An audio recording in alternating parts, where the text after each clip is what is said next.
Siku ya Jumatano tulipata hasara kubwa kwa sababu ya watu ambao walichukua ile maneno ambaye vijana wetu walikuwa wanasema, wakaipindua na wakatumia hiyo maneno kuvunja sheria, kuleta maafa, kuharibu mali ya watu na kutesa wananchi.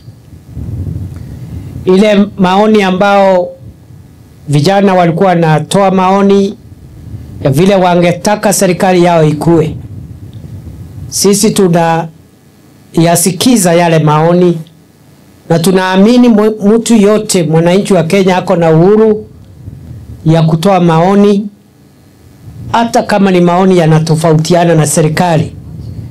Ako na uhuru wake, bora afanye hivyo kwa njia ya amani na njia ya kufuata sheria.